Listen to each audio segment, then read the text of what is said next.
Hello again, pastors and leaders. I hope that you're all doing well. Today we're going to be speaking about accountability. If you would like to, follow along with the notes, you can find them down in the description area below. We titled this today, "Who Are You Talking To?" And I truly believe it's so important to have accountability. And I meet so many leaders in the church. I go to many churches on a yearly basis, not just to preach and teach, but to bring some direction to the leaders there in some areas, as we are covering in these videos and in these teachings, that are important to be fruitful. And I'll even use the word to be successful in ministry. Accountability partners are vital, and most pastors that I encounter, that's who I'm normally, communicating with, but, on some larger churches where they have other levels of teachers and employees there, accountability is one of the things that I think lacks big time amongst pastors and leaders. So I think it's vitally important that we realize that we need accountability. We may not want it, and I'll raise my hand first in that area sometimes. I may not want it, but it is so important that we have it. If you're someone out there and you're married, our spouse, should be an accountability partner. When it comes to the responsibilities of our personal lives, our home life.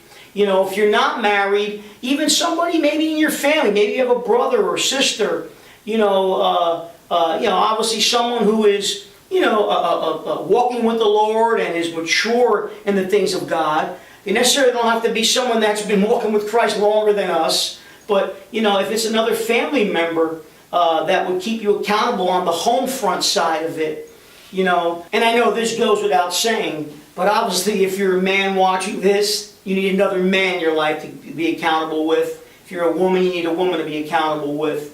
I find it so important and encouraging when I can sit with one of the men that I have accountability with, and they don't have to be more mature than me in Christ. They just have to be someone that can listen to what's going on in my life, and I can listen to what's going on in their life, and we can help hold each other accountable in our church or in the ministries. Those are some of the hardest places to have accountability.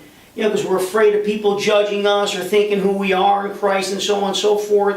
I always say there's like a few areas. We need to have accountability on the home front, accountability in our workplace if we're not in full-time ministry, accountability in our ministry, and somebody that's actually not involved in none of those areas. Somebody who's totally neutral, because they can give us perspectives outside of all this. And I know that might sound like a lot of people in your life, but you know what? The more people you have that care about you and they're concerned about you, the better off we'll be sometimes. We must find accountability in all areas. And I know when it comes to the church that some leaders are very apprehensive, because maybe they've been hurt in the ministry or judged in the ministry.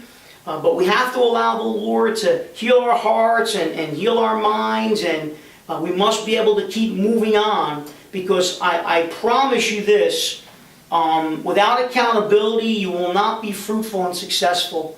You'll never be able to get where God's trying to take you. Everywhere we look in the Bible, Old Testament or New, there's always been accountability from the beginning with Moses and Joshua. And Jesus raising up the elders, the Lord raising up the elders to help Moses with the ministry. And we can just go all the way from there, all the way into the New Testament with Barnabas and Paul and all the other disciples and apostles. Accountability is vital. Jesus sent them out 2 by 2.